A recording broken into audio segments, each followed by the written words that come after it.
Assalamualaikum warahmatullahi wabarakatuh. Perkenalkan, nama saya Vera Maulida Septiani dengan nomor induk mahasiswa 2001538, Prodi Pendidikan Teknik Bangunan, Fakultas Pendidikan Teknologi dan Kejuruan, Universitas Pendidikan Indonesia.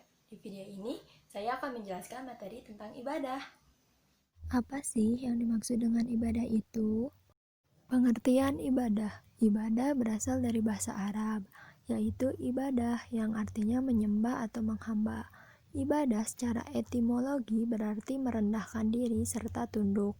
Sedangkan secara terminologi, ibadah adalah penghambaan seseorang manusia kepada Allah Subhanahu wa taala untuk mendekatkan diri kepadanya sebagai realisasi dari pelaksanaan tugas hidup selaku makhluk yang diciptakan Allah Subhanahu wa taala.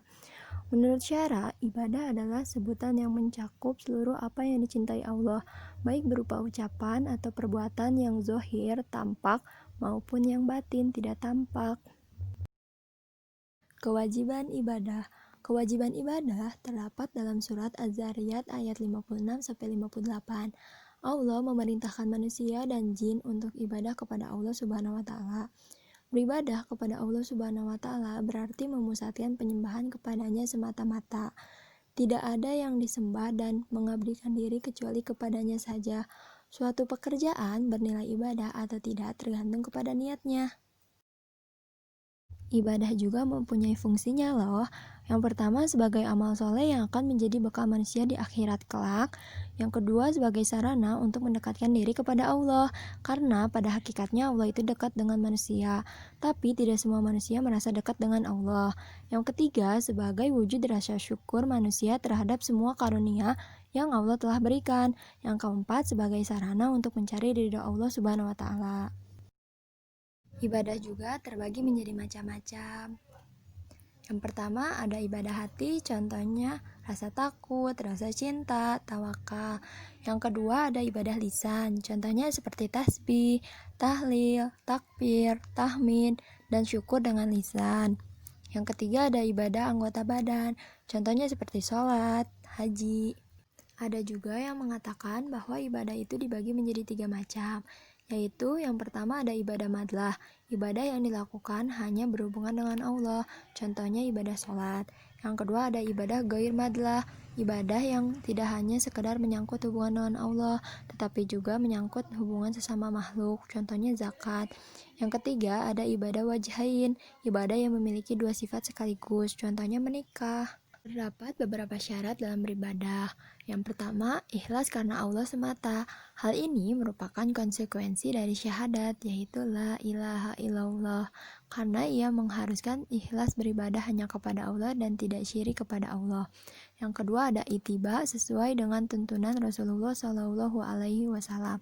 Syarat kedua ini merupakan konsekuensi dari syahadat Muhammad Rasulullah, karena ia menuntut wajib taat pada Rasulullah, mengikuti syariatnya dan meninggalkan bid'ah. Dalam beribadah juga terdapat sifat dan ciri-cirinya. Yang pertama ada bebas dari perantara atau harus langsung kepada Allah. Yang kedua tidak terikat kepada tempat-tempat khusus, kecuali ibadah haji. Yang ketiga tidak memberatkan maupun menyulitkan. Terdapat beberapa hikmah dari beribadah. Yang pertama, ibadah bertujuan menyembuhkan hati manusia. Yang kedua, ibadah mensucikan jiwa dan mengangkat ke derajat lebih tinggi. Yang ketiga, ibadah dapat menyembuhkan badan yang sakit, contohnya gerakan sholat. Yang keempat, ibadah merupakan pengujian terhadap manusia dalam menyembah Allah Subhanahu wa taala. Yang kelima, ibadah membawa seseorang memenuhi perintah Allah. Yang keenam, ibadah merupakan jalan masuk surga dan selamat dari neraka. Bentuk ibadah juga terbagi menjadi 4. Yang pertama ada sholat, yang kedua saum atau puasa, yang ketiga zakat, yang keempat ibadah haji. Yang pertama ada sholat, sendi dan induk ibadah. Sholat berarti perbuatan khusus seorang muslim yang berisi bacaan-bacaan dan gerakan-gerakan yang dimulai dengan takbir dan diakhiri dengan salam, dengan memenuhi syarat-syarat tertentu. Fungsi sholat yaitu sebagai media komunikasi hamba dengan Allah, dengan cara menghadapkan diri dan hatinya kepadanya. Salat juga merupakan pendidikan positif yang dapat menjadikan manusia dan masyarakat menjadi hidup teratur. Terdapat tata cara dalam mengerjakan sholat. Yang pertama ada niat. Yang kedua, berdiri bagi yang mampu. Yang ketiga, takbiratul ihram dengan membaca Allahu Akbar. Yang keempat, membaca doa iftitah. Yang kelima, membaca surat Al-Fatihah disertai dengan membaca salah satu surat Al-Quran. Yang keenam, ada ruku. Yang ketujuh, i'tidal. Yang kedelapan, sujud. Yang kesembilan, iftirasi, duduk di antara dua sujud dan tasyahud akhir. Yang kesepuluh, salam. Yang kesebelas, tertib. Yang kedua, syaum atau puasa, ibadah yang melibatkan hawa nafsu. Secara istilah, saum adalah menahan diri dari sesuatu yang membatalkan puasa, seperti makan, minum, bersetubuh, dan juga dari hawa nafsu yang dapat mengurangi pahala puasa. Puasa sendiri merupakan perintah Allah kepada manusia, sebagaimana terkandung dalam surat Al-Baqarah ayat 183 yang memiliki arti, "Wahai orang-orang yang beriman, telah diwajibkan atas kamu berpuasa, sebagaimana diwajibkan atas orang-orang sebelum kamu agar kamu bertakwa." Yang ketiga, zakat, wujud ibadah sosial. Zakat ialah sebagian kekayaan yang diambil dari milik seseorang yang punya dan diberikan kepada orang-orang yang berhak menerimanya, sesuai dengan ketentuan. Fungsi zakat yang pertama bagi seorang muzaki. Zakat berarti mendidik jiwa untuk suka berkorban dan membersihkan jiwa dari sifat kikir, sombong, dan angkuh, yang biasanya menyertai pemilikan harta yang banyak dan berlebihan. Yang kedua, bagi mustahik, zakat memberikan harapan adanya perubahan nasib sekaligus menghilangkan sifat iri, suudzon, dan dengki pada orang yang lebih mampu. Yang ketiga, bagi masyarakat muslim, melalui zakat akan terdapat pemerataan pendapatan dan pemilikan harta. Dalam zakat terdapat beberapa orang yang berhak menerimanya. Yang pertama, ada orang fakir. Yang kedua, orang miskin. Yang ketiga, amil atau pengurus zakat. Yang keempat, mu'alaf. Yang kelima, budak. Yang keenam, orang yang berhutang atau gharim. Yang ketujuh, sabilillah. Yang kedelapan, ibnu sabil.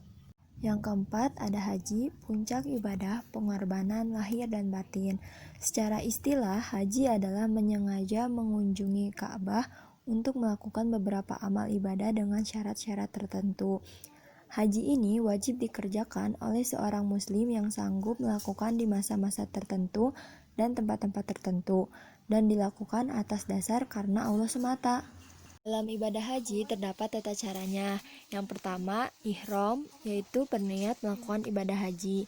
Niat haji dilakukan bersamaan dengan mengenakan pakaian ihram, yaitu pakaian tanpa berjahit, sebagai simbol kehidupan yang mempunyai dua makna. Pertama, melepaskan diri dari kemewahan-kemewahan jasmani dan kesenangan-kesenangan duniawi. Yang kedua, sebagai sambutan atas panggilan Allah Subhanahu wa Ta'ala. Yang kedua, ada tawaf, yaitu bentuk ibadah yang berupa tindakan-tindakan mengelilingi Ka'bah sebanyak 7 kali putaran, bergerak berlawan dengan arah jarum jam. Yang ketiga, sa'i antara Safa dan Marwah. Sa'i artinya berjalan cepat. Sa'i sebagai tindakan ibadah haji adalah berlari-lari kecil antara Safa dan Marwah sebanyak 7 balikan, yang dimulai dari Bukit Safa dan berakhir di Bukit Marwah. Yang keempat, ada wukuf di Arafah. Yang dimaksud wukuf adalah hadir di Padang Arafah, yaitu dataran luas tanpa penduduk di luar kota Mekah pada tanggal 9 Zulhijjah. Yang kelima, mabit di Muzdalifah. Mabit artinya bermalam atau lewat malam. Yang keenam, mabit di Mina. Pada pagi hari tanggal 10 itu haji berada di Mina untuk melaksanakan mabit selama 2 malam atau 3 malam. Yang ketujuh, melontar jumroh. Yang kedelapan, ada tahallul, melepaskan diri dari ihram. Tahallul artinya melepaskan diri dari keadaan ihram, yaitu kondisi mengharamkan segala kegiatan sehari-hari di luar ibadah haji, selain yang dibolehkan. Tahallul dilakukan dengan cara bercukur rambut kepala atau memotong sebagian daripadanya, dan kemudian melepaskan pakaian ihramnya.